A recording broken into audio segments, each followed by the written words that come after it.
contemplation of number liberates all forms in the mind. This is the highest degree of enjoyment granted to us.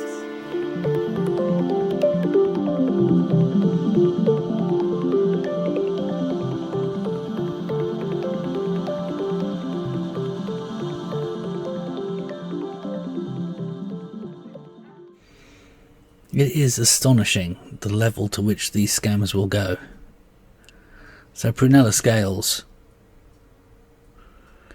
who was obviously Sybil in Fawlty Towers,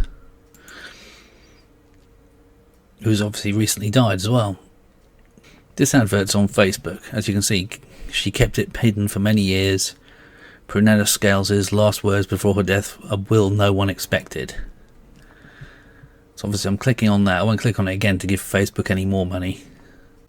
Stacey Solomon, they're picking on there. We'll have a look at that one in a minute. The story they're trying to push the idea of in this subterfuge, I suppose it is that Prunella Scales left a will on her deathbed that said, "I'm not leaving you any money, I'm leaving you a investment platform." So presumably what they're trying to use is the shock of the death of somebody that pensioners adored, to connect that trauma with this article, so they're in a vulnerable state. I think that's basically the psychology of it. Then they pretend to be the BBC, obviously, for maximum trust, because after all, Fawlty Towers was made by the BBC. You can see they've chosen a name that was going to appeal to particularly, I would think, old ladies. Elliot Violet Bramley. And this is a picture of the guy supposed to be the solicitor. Although I expect if we were to look that up, we'll just take a look at the exact matches. As you can see, Serious Lawyer computer images from Freepik.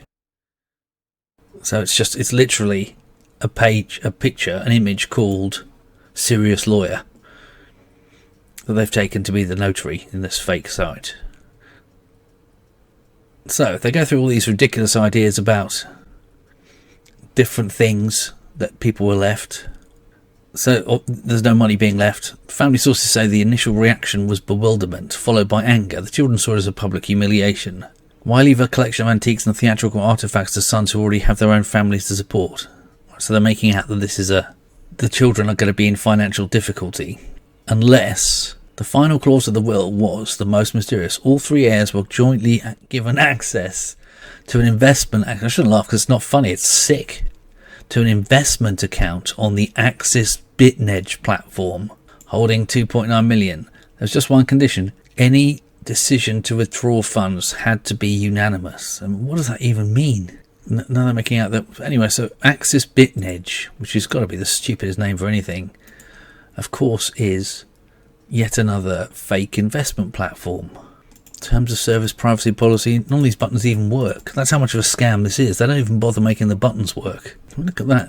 It's just absurd. So as far as I can tell, that's what they're trying to do. They're trying to use the sort of shock of pensioners reaching a certain age and people they remember well having recently died to allow them to impersonate the BBC, to get them to sign up for something while they're in a low state of self-esteem. So they come down here and they sign up for this thing, and then the boiler room scammers phone them up and defraud them out of their home. That's basically how it works. And for younger people, they're trying to use Stacey Solomon to do exactly the same thing. Whoever Stacey Solomon is, I don't even know who that is. But if you click on the link, it's called the BP Wealth Programme. Just absolute nonsense. Nothing to do with BP. Click on terms and conditions, it takes you nowhere. Privacy policy takes you nowhere. And these are the adverts that Facebook just send time and time and time again. There's actually one of our videos posted to try and stop people doing this. But there's another advert.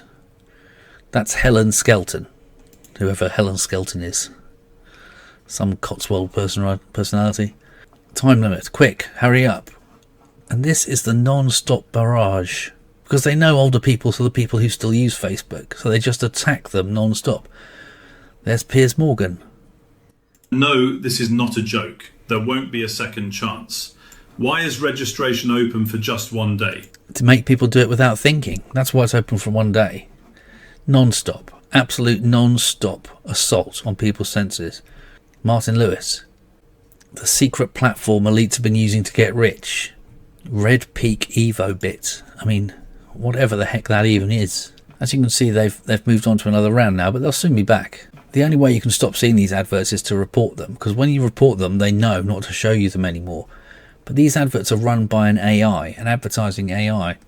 It knows which adverts are succeeding with pensioners. It knows your age, it knows your habits, it knows everything about you, because that's what Facebook are entitled to use. It's seen all your photos, it knows everything. It will find the most effective way to defraud you. It's just a non-stop assault on your senses and your home and your bank balance. Facebook is probably the most dangerous website on the internet, so be very careful. My advice is just not to use it at all.